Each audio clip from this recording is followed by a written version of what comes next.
बहुत पुराने समय की बात है। रामपुर नाम का एक बहुत ही हरा भरा गांव हुआ करता था, लेकिन उस गांव में सब अशिक्षित थे। वो गांव तो बहुत बड़ा था, लेकिन उस गांव में कोई बाहरी इंसान जल्दी आता जाता नहीं था, इसीलिए कोई कारोबार भी वहां ज्यादा नहीं था। सब खेती किसानी करके ही अपना जीवन चलाते थे। उसी गांव में मुकेश का भी एक परिवार रहता था और उसी गांव में एक छोटा सा ढाबा चलाता था। अरे मुकेश, क्या हाल चाल है? अरे आओ आओ मोहनलाल चाचा, आओ बैठो। हमारे हाल चाल तो बहुत बढ़िया है, तुम अपने हाल चाल बताओ। हमारे हाल चाल भी बहुत बढ़िया है मुकेश। आज खाने में क्या बनाए हो? सब कुछ है खाने में। आलू की सब्जी, आलू मटर की सब्जी, आलू टमाटर की सब्जी, कढ़ाई पनीर, छोले भटूरे, पूरी सब्जी, देसी रोटी। तो बताओ क्या लगा दूं? तुम्हारे हाथ की आलू मटर की सब्जी हमको बहुत पसंद है भाई मुकेश। तुम एक प्लेट आलू मटर लगा दो। ठीक है चाचा, अभी लगाता हूँ। मुकेश ने मोहनलाल चाचा के लिए एक प्लेट खाना लगा दिया। उन्हें खाना खाकर बहुत अच्छा लगा, क्योंकि मुकेश के हाथों में एक अलग जादू था। देखते ही देखते उसके ढाबे पर और भी लोग आ गए। रात को वो अपने घर थोड़ी देर से पहुंचा। आज आपने आने में बहुत देर कर दी, कोई बात हो गई थी क्या, या कहीं दारू पीने चले गए थे? हमको तो लगता है कि पापा पक्का गांव के अपने दोस्तों के साथ दारू पीने लगे होंगे। तो चुप कर गोलू, क्या मेरे मुंह से दारू की महक आ रही है? सूंघ के देख लो, मैंने कोई दारू नहीं पी। मैं तुम लोगों के लिए उपहार लेकर आया हूँ। मीना और गोलू उपहार पाकर बहुत खुश हुए। क्या बात है, लगता है आज कमाई कुछ ज्यादा ही अच्छी हो गई। हाँ मीना, तुमने बिल्कुल सही पहचाना। इस समय त्योहारों का मौसम चल रहा है, इसीलिए गांव में बहुत सारे घरों में लोगों के रिश्तेदार आए हुए हैं। और इस गांव में सिर्फ मेरा ही एक ढाबा है। मेरा खाना सभी को बहुत पसंद है, इसीलिए सभी लोग अपने अपने रिश्तेदारों को लेकर मेरे ही ढाबे पर आ गए। आएंगे क्यों नहीं? एक तो आप इतना स्वादिष्ट खाना बनाते हैं और वो भी इतना सस्ता। भला आज के जमाने में 40 रुपए में भरपेट खाना कौन खिलाता है? अब क्या करूं मीना, ये सारे गांव वाले अपने तो हैं। पूरा गांव अपना परिवार है। बस मेरा नुकसान ना हो इतने ही पैसे मैं उनसे ले लेता हूँ और खाना खिला देता हूँ। ऐसे ही दिन बीतते जा रहे थे। मुकेश का ढाबा बहुत अच्छा चल रहा था। फिर एक रोज हुआ कुछ ऐसा कि गांव में बारिश ही नहीं हुई और गांव में सभी की फसलें बर्बाद हो गईं। क्या बताऊं मुकेश, पूरे साल की मेहनत बर्बाद चली गई। कल्लू, हम लोगों की परेशानी कोई नहीं समझ सकता। सिर्फ एक खेती ही तो हमारा सहारा था, उसी के सहारे हमारा पेट पलता था, उसी के सहारे हम कपड़े पहनते थे। पर अब पता नहीं अगले साल के लिए हम लोग फसल उगा भी पाएंगे या नहीं। आप लोग परेशान मत होइए, भगवान पर भरोसा रखिए, सब ठीक हो जाएगा। अरे मुकेश, क्या ठीक हो जाएगा? गांव में सभी की फसलें बर्बाद हुई हैं। अब तो कोई एक दूसरे की भी मदद नहीं कर सकता। ऊपर वाला क्या कर लेगा? अब अगर बारिश हो भी गई तो हमारी फसलें तो खराब ही हो गई ना। एक किसान की उम्मीदें सिर्फ उसके खेतों से ही रहती हैं, वो भी बर्बाद हो गई। मुकेश भी खेती किसानी करके जो फसलें होती थी उन्हीं अनाज से अपना ढाबा चलाता था। धीरे धीरे गांव वालों के पास खाने तक के भी पैसे नहीं बचे। आप लोग चिंता मत कीजिए, जब तक सब कुछ ठीक नहीं हो जाता तब तक आप लोग मेरे ढाबे पर ही खाना खाएंगे, वो भी सिर्फ 20 रुपए में। अरे नहीं नहीं बेटा, तुम हमारे लिए नुकसान क्यों उठाओगे? अरे नहीं नहीं चाचा, आप सब मेरा परिवार है। अगर मैं कुछ आप लोगों की मदद कर सकता हूँ तो क्यों ना करूँ। आज से आप सभी लोग मेरे ढाबे पर ही खाना खाएंगे।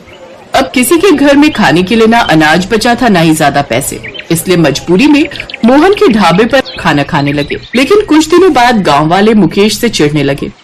गांव वालों, तुम सबने एक बात नोटिस करी? जब से हमारे गांव में खाने का अकाल पड़ा है तब से मुकेश को कुछ ज्यादा ही फायदा हो गया। भले ही वो 20 रुपए में खाना देता है, लेकिन इस गांव के हजारों लोग सुबह दोपहर शाम सिर्फ उसी के यहाँ खाना खाते हैं। चाचा, बात तो तुमने बिल्कुल सही कही है। तब तो ये मुकेश महीने के लाखों छापता होगा। जब हम सबकी फसल बर्बाद हो गई तो ये मुकेश फिर हम सबको खाना आखिर खिला कहाँ से रहा है?